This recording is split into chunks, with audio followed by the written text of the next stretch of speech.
Bom, hoje eu cuido de um segmento que a gente chama aqui dentro de puro malte mainstream, que é um segmento intermediário entre o mercado premium e as marcas mais populares, né?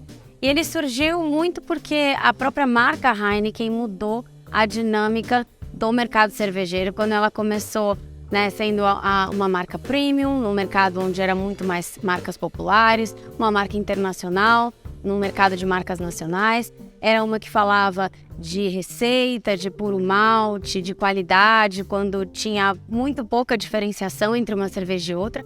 E isso criou uma oportunidade de democratização, né, do puro malte, né, que antigamente você só via no segmento premium. Então, Amstel e Devassa, que são duas das marcas que eu cuido hoje, elas popularizaram isso, democratizaram o que a gente chama da receita puro malte, criando essa faixa intermediária. E é um segmento que você precisa ter um amplo alcance, porque você precisa, né, atingir um grande número de pessoas. Então, experiências como Devassa no Festival de Verão, Tiger apoiando a exposição do Banksy, Amstel no Big Brother, são plataformas que você consegue ter um amplo alcance, também uma alta experimentação do seu produto e ao mesmo tempo você precisa se diferenciar, né? Porque num segmento mais acessível, a diferenciação é muito pouca. Então, contar para o consumidor, por exemplo, que Amstel tem uma levedura holandesa que é responsável por fazer essa magia de transformar os ingredientes no sabor único que Amstel tem. E Tiger, que é uma puro malte de Singapura. Devassa, que é o que a gente chama da puro malte refrescante com malte 100% naturais. Tudo isso mostra o que o nosso produto tem de diferente. E, obviamente, a gente não só funcionalmente, né, tem que se diferenciar, mas também emocionalmente, como que as nossas marcas podem ser mais relevantes para o consumidor do que a média das marcas. Então, por exemplo, quando o Amstel fala, né, Amstel é uma marca que veio de Amsterdã, um lugar de respeito, tolerância, onde todo mundo é bem-vindo, ela fala de diversidade. Ela tem projetos que apoiam a comunidade LGBTQIAPN+. Então, já é um relacionamento de longa data aí pra gente dizer que, né, a comunidade ela é muito mais do que uma letra que a representa, né? Ela pode ser o que ela quiser.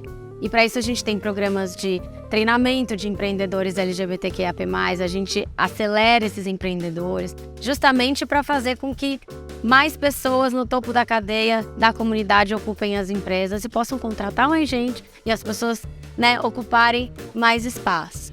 Devassa, a gente fala que é a puro malte brasileira, né? Ela é uma marca brasileira e não tem como falar de brasilidade sem falar de criatividade, sem falar de representatividade num país de mais de 56% da população negra. Então a marca traz representatividade como seu pano de fundo, né? A gente tem um projeto que estamos lançando esse ano que chama Tudo Nosso, onde a gente vai levar pela porta da frente artistas negros para os palcos dos festivais que a gente apoia, para os bares que são nossos parceiros e também consumidores, e pela primeira vez fazendo promoções afirmativas, dando os nossos ingressos para que a comunidade negra possa curtir os festivais, né? Esse ano, no Festival de Verão, por exemplo, a gente pegou todo mundo que já trabalhou no Festival de Verão e usamos os nossos ingressos para levar essas pessoas não para trabalharem, mas para curtirem o festival.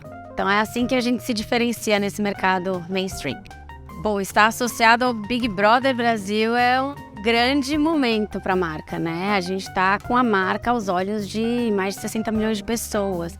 Uma audiência muito grande. É um programa que gera muita movimentação, muito engajamento, né? Nas redes sociais só se fala disso durante o período.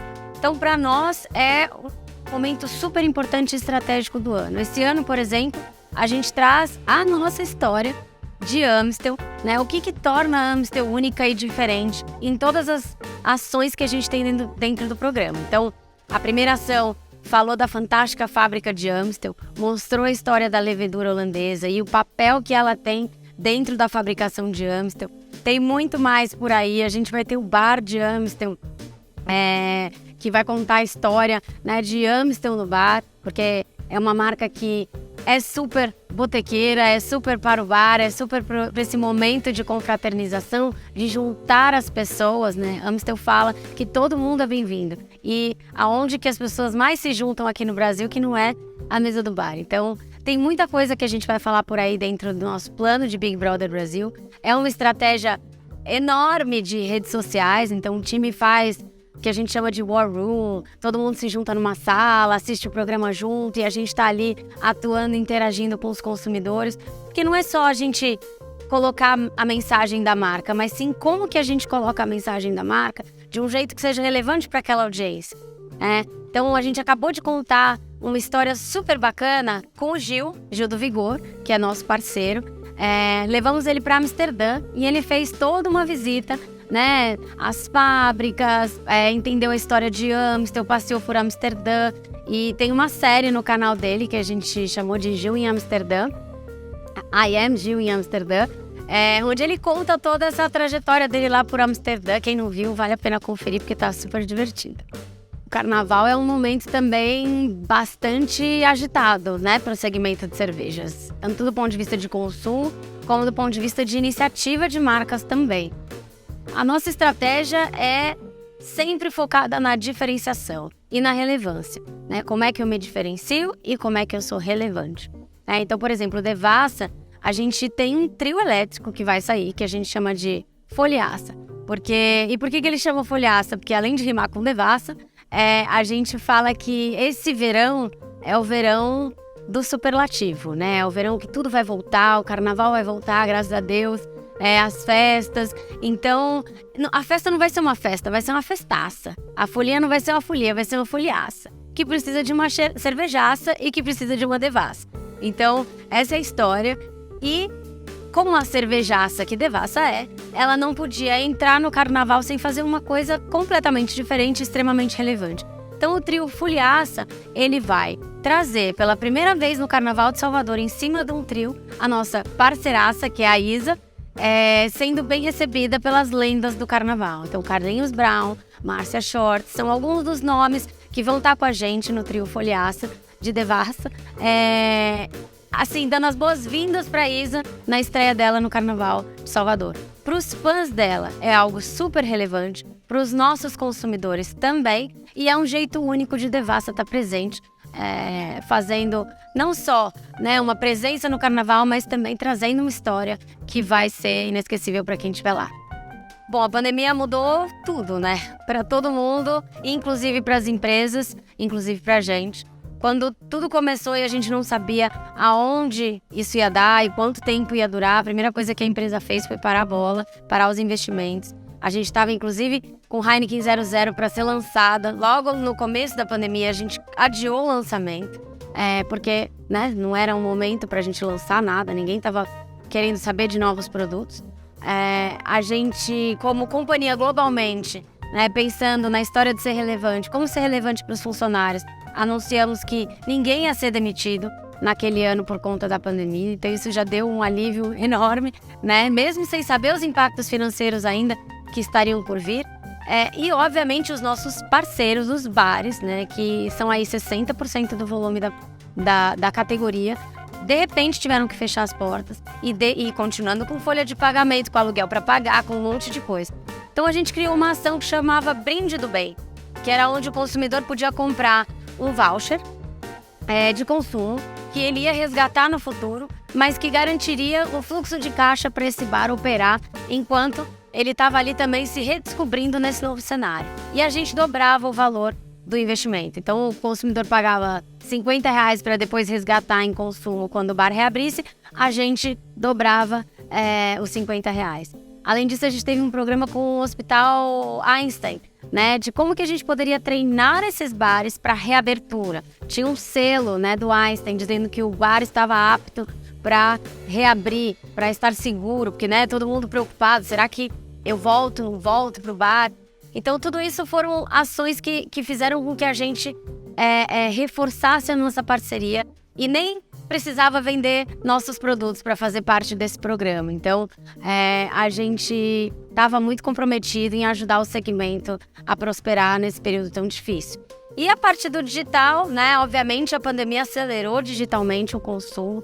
A gente, como companhia hoje, temos a marca mais vendida dentro do e-commerce, né? A marca Heineken. Então, Amstel também cresce muito, Devassa, todas as marcas vem crescendo muito o consumo no e-commerce, já é parte da realidade a compra através de aplicativos, através da internet, então já virou um hábito de consumo do nosso consumidor e do nosso cliente também, porque hoje muitos clientes compram através de um aplicativo que a gente tem aqui que chama Hey Shop, né? Então tem muitos pedidos que vêm dali. Acho que a digitalização ela veio para ficar, não tem volta, e a gente tem cada vez mais trabalhando para melhorar digitalmente também. Eu acho que a inteligência artificial ela vem para agregar se você usar corretamente, né? Ela permite que você tenha uma análise profunda dos dados, né? Acho que coleta de dados, no mundo que a gente em breve vai ficar sem os cookies, coleta de dados, qualificação dos dados e a utilização desses dados é uma tendência que é cada vez mais forte e cada vez mais importante para as empresas se atualizarem. E acho que a inteligência artificial ela veio para ajudar a gente a lidar com isso, né? Como extrair o melhor dos dados, como a gente pode, né, de acordo também com todas as regulamentações, como é que a gente pode extrair comunidades desses dados, ser mais relevante. Quando eu estou falando, né, uma coisa simples como uma Libertadores, eu vou anunciar cerveja para dia de jogo, eu não vou anunciar talvez para um corintiano se o jogo é do Palmeiras ou para um palmeirense se o jogo é do Corinthians. Então eu consigo entender quem é aquela audiência para inclusive também não perturbá-la fora de hora, né? Para colocar a mensagem que seja, de novo, né? Redundantemente falando, mas relevante para aquela pessoa. Então acho que isso é o que a inteligência artificial vem nos ajudar, a personalização automática também, que não manual, né? A história dos criativos dinâmicos, né? De você ter uma otimização dos seus recursos de produção. Você produz uma peça que pode funcionar com vários textos e aí o criativo dinâmico, de acordo com a audiência, te ajuda a personalizar isso. Então, eu acho fascinante, né, o que vem por aí com relação a esse assunto. Quando a gente fala de creators hoje, né, influenciadores ou creators, acho que eu gosto mais até de creators, porque não é só influenciar. Hoje eles têm a capacidade de criar o seu conteúdo. Acho que é um desapego das marcas em falar, o meu conteúdo vai ser criado por aquela pessoa, porque ela sabe, né, entendendo bem a minha marca, como que é a melhor forma de se conectar com a audiência dela, né? Hoje temos muito creators que têm audiências enormes, né? E que são veículos de mídia até, que criam conteúdos extremamente personalizados, extremamente focados na linguagem que aquela audiência, os fãs deles estão acostumados a ouvir. Então, eu acho que para as marcas também tem que rolar um desapego, né? Do tipo, olha, essa é minha marca, eu apresento para o creator. Agora, como que você, na sua linguagem, na sua visão, conta essa história? A gente tem uma parceria de longa data com a Pablo. A gente tinha uma campanha que falava I am what I am, que é a campanha que fala de diversidade, que fala que você é o que você quiser e muito mais do que apenas uma característica sua ou uma letra que você representa. A história foi tão bacana que a Pablo, quando fez o DVD dela, o primeiro DVD dela, e a gente estava junto, chamou o DVD de I Am Pablo, né? E então a nossa relação com os creators também não é uma relação transacional. Qual que é o sonho que aquele creator tem? Como é que eu, como marca, posso realizar esse sonho de uma forma que seja relevante para mim e relevante para ele? Porque daí você sai daquela relação de 3 posts e sei lá quantos stories, né? É uma relação de profundidade mesmo, de parceria, de longo prazo. O Gil, no programa do Big Brother, ganhou uma viagem para Amsterdã na prova que ele ganhou. Quando a gente decidiu, né, vamos levar o Gil para Amsterdã, tá, como é que a gente pode promover para ele a melhor experiência possível de Amsterdã, né? A gente é de lá, então a gente sabe como receber em Amsterdã, e ao mesmo tempo contar a história da marca de um jeito divertido, de um jeito que seja a linguagem do Gil. Gil fez os holandeses dançarem, ensinou TikTok, fez uma festa lá em Amsterdã, causou no bom sentido e tornou uma história que é de credencial de marca extremamente divertida. Então, para escolher um creator, a gente também tem que olhar qual é a história que a gente vai contar junto, qual é o relacionamento de longo prazo que a gente tem em potencial. Quando a gente fala de Tiger, por exemplo, que é uma marca que veio de Singapura, né? Enquanto muitas puro malte, muitas cervejas vêm da Europa, Tiger é disruptiva, vem de Singapura, fala de coragem, de desbravar o mundo. Quem que teve coragem de desbravar o mundo? A gente recentemente fechou uma parceria com a Letícia Buffoni, que foi precursora no skate feminino, que saiu do Brasil e também ganhou o mundo e desbravou.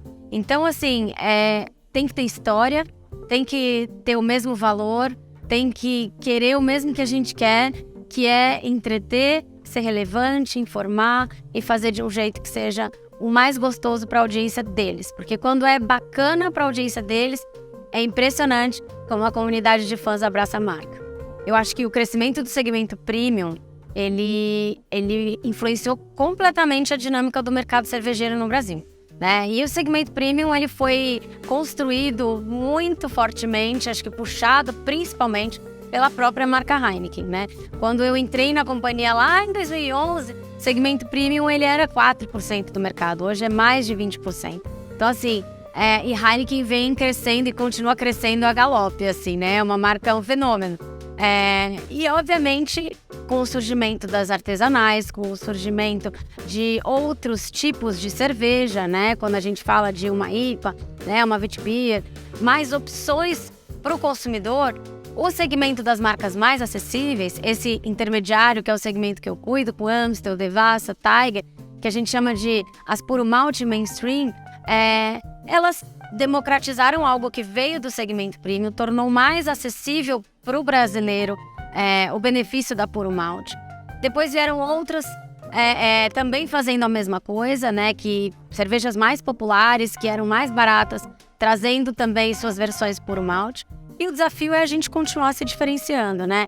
A gente tem que se diferenciar funcionalmente, emocionalmente, o tempo todo se atualizando e vendo como é que a gente vai surpreender, como é que a gente vai criar memórias inesquecíveis, como é que a gente vai entregar o melhor produto no mundo do nosso consumidor. A experiência na Unilever foi o início, né, da minha carreira, fiquei 8 anos lá, trabalhei com marcas Dove, Seda, Clear, Lux, foram muitas marcas icônicas e para mim a Unilever é uma grande escola de marketing, né? Foi lá que eu aprendi muitas das coisas que eu aplico hoje, que eu apliquei no começo, porque quando eu cheguei na Heineken, a Heineken estava começando no Brasil, era uma empresa super pequena, a gente brinca que parecia uma startup. Vinha gente de diversas empresas se juntaram ali para construir a Heineken. Então, muito das metodologias, dos processos, processo de inovação. A Unilever é mestre em construção de marca, né? Então, foi muito do que eu aprendi lá. E já aqui, os meus quase 12 anos de Heineken também, fui aprendendo muito com a empresa, que foi se globalizando, que foi se modificando, se atualizando e criando cada vez mais recursos para a gente trabalhar nossas marcas e fazê-las crescerem fortes. Tem muita viagem, tem muito evento de fim de semana, tem muita emoção.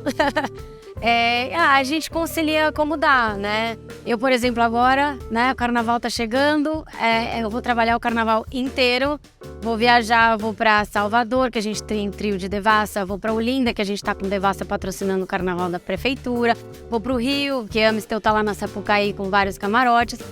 E vou folgar na semana seguinte, tirar os meus dias para poder ficar com meu filhote, para poder compensar esse feriado que eu vou estar fora. Então, a gente vai equilibrando os pratinhos, né? O meu marido é uma pessoa incrível na minha vida, assim. É realmente uma dupla, né? Que divide 50-50. Às vezes eu falo que ele faz até mais que eu. E então, sem ele, sem minha mãe, sem minha família, sem o apoio dessa rede toda que me ajuda, seria impossível. Então, para conciliar é isso. A gente vai girando os pratinhos, na hora que vê que um tá caindo, vai lá, gira aqui, gira ali, e é assim que a gente vai seguindo. No futuro eu espero continuar trabalhando com marcas. Eu adoro, né, marketing, eu adoro construir marcas, eu adoro, na verdade, fazer a diferença na vida de uma pessoa, assim, seja ela alguém do meu time, seja um amigo, seja um consumidor através das marcas. Porque aqui a gente fala que a nossa missão é colocar a nossa estrela em cada coração e cada copo brasileiro. E como eu gosto de falar, o coração vem antes do copo, porque quando você é relevante para as pessoas que você atinge, você se torna relevante para o seu consumidor e ele vai lembrar da sua marca primeiro e vai querer a sua marca na cesta de compra. Mas não só isso, porque quando você é relevante para o consumidor, a coisa se torna relevante para todo mundo que está envolvido. para mim, para o meu time, para os nossos parceiros. E quando você sente que você está trabalhando em algo que, poxa, está fazendo a diferença na vida de alguém, dá muito mais vontade de trabalhar e a gente consegue os melhores talentos, os melhores parceiros. E eu me vejo continuando fazendo isso e crescendo cada vez mais na minha carreira, lógico.